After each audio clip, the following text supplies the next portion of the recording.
Batu menangis. Nama pemain drama: Ni Wayan Septiana sebagai Sari, Ni Putu Novitalia sebagai Moko, Ilu Julianti sebagai Risa, Ni Ketut Novitasari sebagai Darmi, Ni Ken Lutfiana sebagai Junet atau Mardi, Adinda Diana Putri sebagai narator.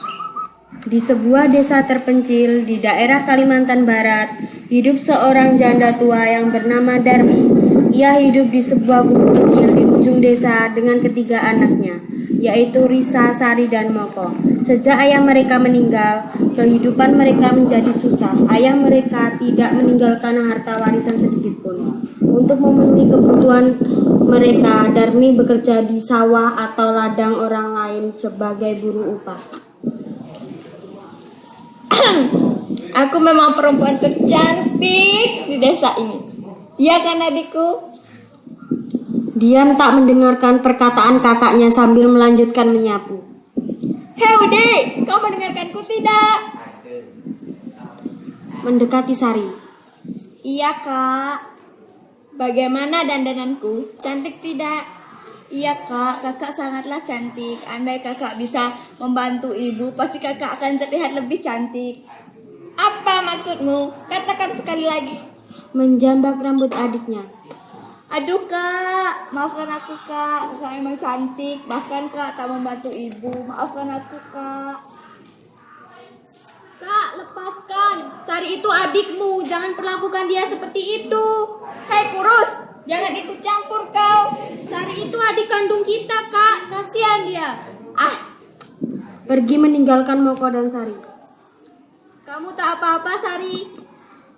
Tidak apa-apa bang, memang aku yang salah kok. Ya sudahlah, ayo temani abang mengantar kue klepon ke warung. Iya bang. Kemudian Risa meninggalkan adiknya dan kembali mengagumi kecantikan di depan kaca. Sementara itu Moko dan Sari mengantarkan kue yang dibuat mereka ke kafe di depan jalan raya. Di perjalanan pulang ia bertemu dengan pemuda tampan di desa sebelah. Pemuda itu menaruh hati kepada Sari, tetapi Sari tidak memperdulikannya karena ia tahu bahwa kakaknya sangat menyukai pemuda itu. Abang, ada Mardi bang. Sudahlah, jangan pedulikan dia. Tapi bang, nanti kita dikiranya sombong. Sudahlah, ayo jalan.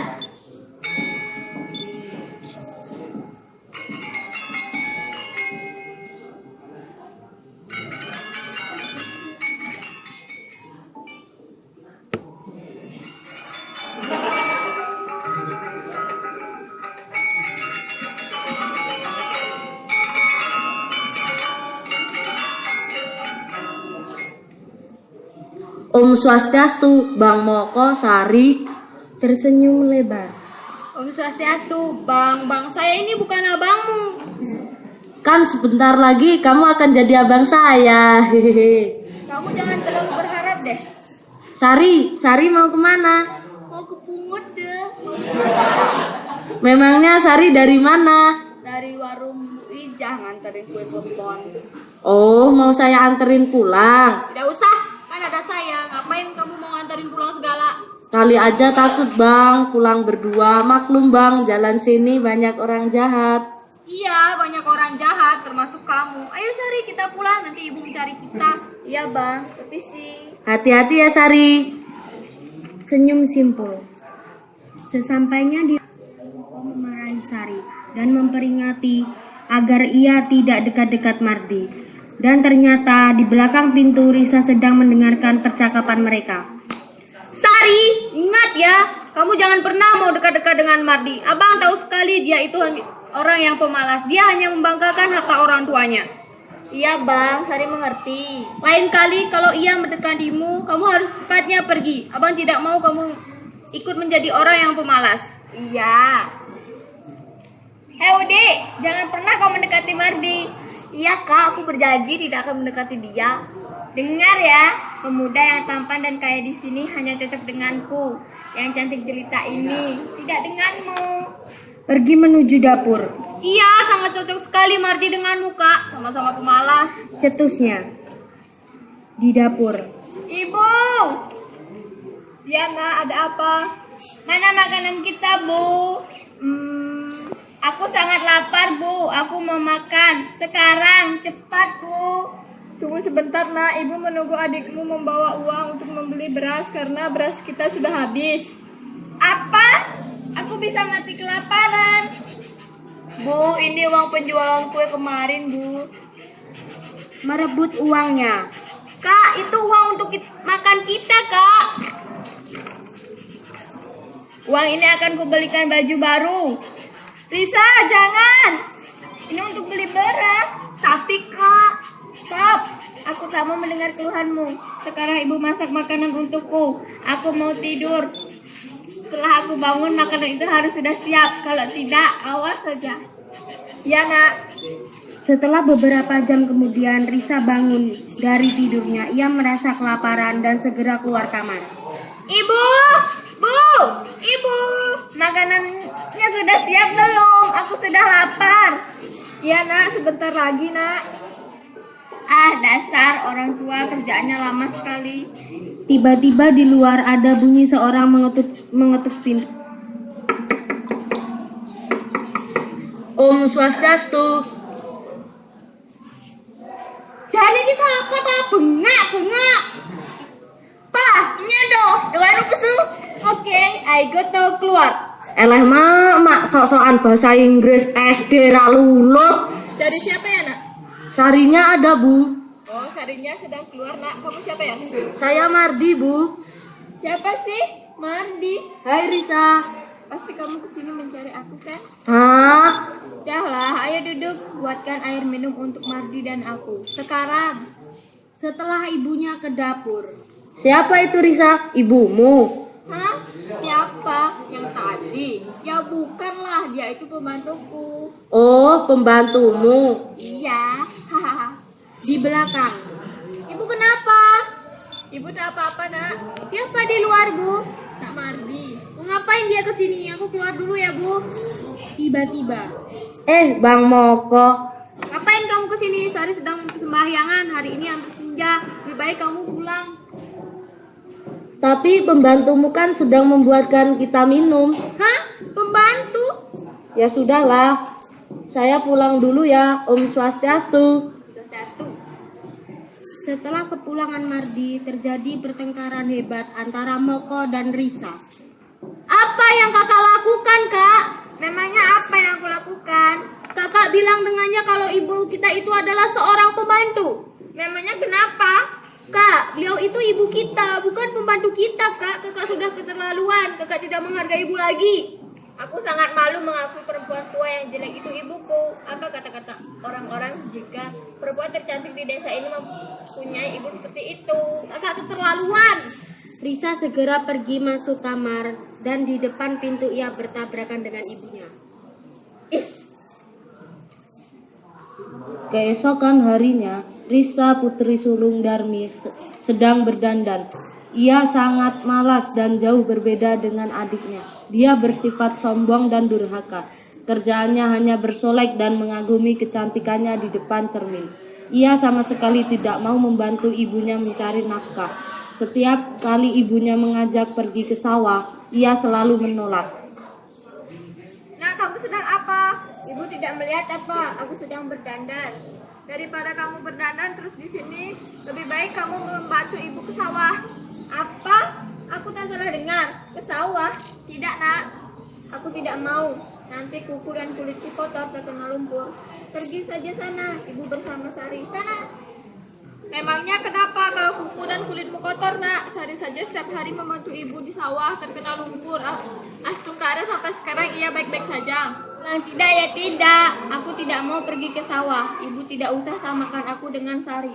Sudah, ibu saja sana pergi sama Sari. Karena mungkin tak ada laki-laki yang tertarik pada wajah ibu yang sudah keriput itu. Duduk sambil mengusap dada lemas. Kakak tidak seharusnya berbicara seperti itu kepada ibu. Jika kakak tidak ingin ikut pergi membantu ibu ke sawah, ya sudah, tidak usah bicara seperti itu. Kalian. Menunjuk dan mendorong adiknya dan pergi meninggalkan semuanya. Ibu tidak apa-apa. Tidak apa-apa nak, ibu baik-baik saja. Ayo kita pergi ke sawah, nanti keburu siang. Berdiri. Sudah Bu, Ibu istirahat saja di rumah. Sari dan Abang saja yang pergi ke ladang. Tidak nak, Mengusap kepala Sari. ibu baik-baik saja. Ayo kita pergi. Berdiri kembali dan pergi ke sawah. Setelah ibu dan adiknya pergi ke sawah, Risa pun kembali ke rumah.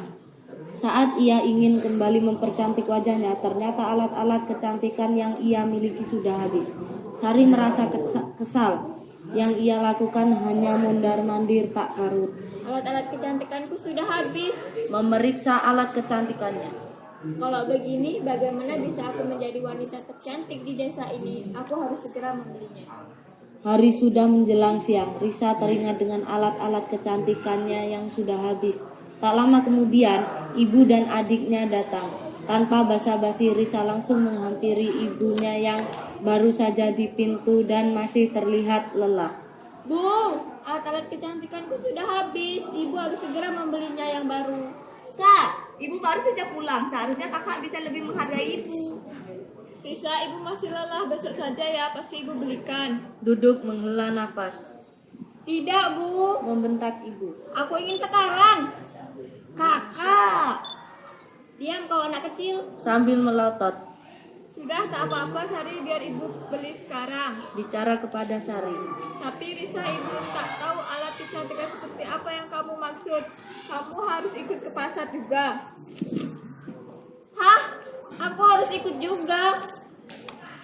Iya nak, ibu kan tidak tahu yang mana yang kamu maksud. Mana di luar masih panas lagi. Nanti kulitku terbakar, Bu. Dia memperhatikan tingkah Risa. Ya sudah deh, aku akan ikut ibu ke pasar, tapi dengan satu syarat. Apa syaratnya, nak? Ibu harus berjalan di belakangku. Kenapa memangnya, nak? Sudah, jangan banyak tanya, Bu. Dan satu lagi, Bu, harus memayungiku dari belakang, ya. Kak, ini ibu kita, bukan pembantu kita, Kak. Kalian seharusnya berkaca. Lihat saja wajah kalian yang tak terurus dan pakaian kalian pun sangat kotor sekali. Apalagi ibu sudah keriput, bau. Jelas aku malu. Sudahlah nak, tidak apa-apa. Ayo kita pergi sekarang, nanti keburu malam nak. Itu lebih baik. Kamu jaga rumah saja ya Sari, biarkan ibu dan kakakmu yang pergi ke pasar. Baik, Bu. Walaupun sedih, sang ibu pun menuruti permintaan putrinya. Setelah itu, berangkatlah mereka ke pasar secara beriringan. Risa berjalan di depan, sedangkan ibunya mengikuti dari belakang dengan memegang payung. Meskipun mereka satu keluarga, penampilan mereka kelihatan sangat berbeda. Seolah-olah mereka bukan keluarga yang sama. Risa dengan pakaian yang bagus, sedangkan sang ibu kelihatan sangat kusut dengan pakaian yang sangat kotor. Di tengah-tengah perjalanan, Risa bertemu dengan teman yang tinggal di kampung. Jadi Pokemon. Hah? Nyari Pokemon?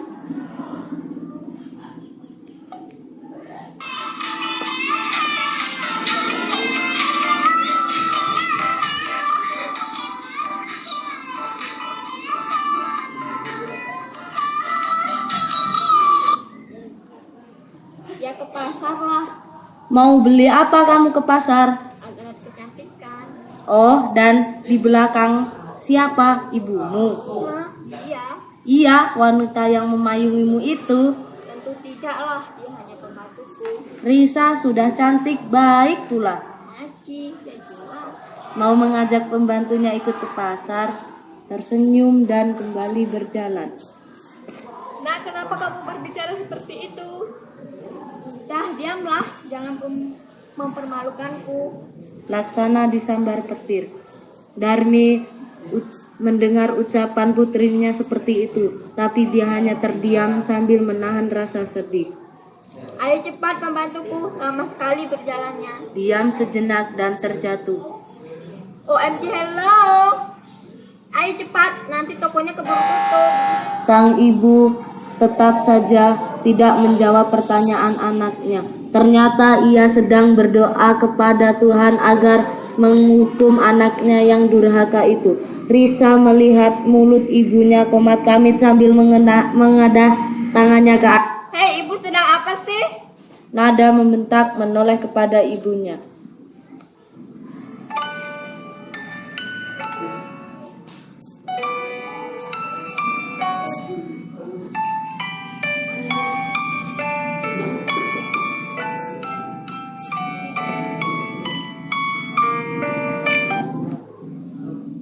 Ya Tuhan, ampunilah hamba-Mu yang lemah ini. Hamba sudah tidak sanggup lagi menghadapi sikap anak hamba yang durhaka ini. Berikanlah hukuman yang setimpal kepadanya ya Tuhan. Beberapa saat kemudian, tiba-tiba langit menjadi mendung. Petir menyambar-nyambar dan suara guntur bergemuruh memekakan telinga.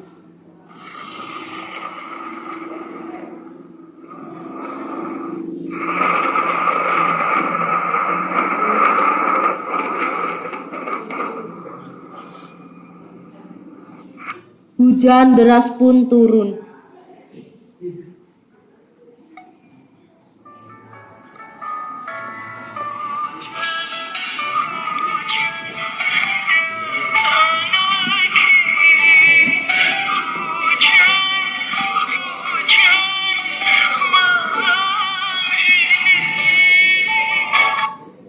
Pelan-pelan kaki Risa berubah menjadi batu. Ibu, apa yang terjadi denganku, Bu? Aduh, keras sekali, Bu. Maafkan Risa, Bu. Bu, Risa berjanji tidak akan mengulanginya lagi, Bu. Seru Risa semakin panik. Sang ibu hanya bisa menangis melihat anaknya berubah menjadi batu. Namun apa hendak dibuat? Nasi sudah menjadi bubur. Hukuman itu tidak dapat lagi dihindari. Gadis durhaka itu hanya bisa menangis dan menangis menyesali perbuatannya. Sebelum kepala anaknya berubah menjadi batu, sang ibu hanya melihat air menetes dari kedua matanya. Semua orang yang lewat di tempat itu juga ikut menyaksikan peristiwa itu. Tidak berapa lama cuaca pun kembali terang seperti sedia. Seluruh tubuh Risa telah menjelma menjadi batu. Batu itu kemudian mereka letakkan di pinggir jalan tersandar ke tebing. Oleh masyarakat setempat, batu itu mereka beri nama Batu Menangis.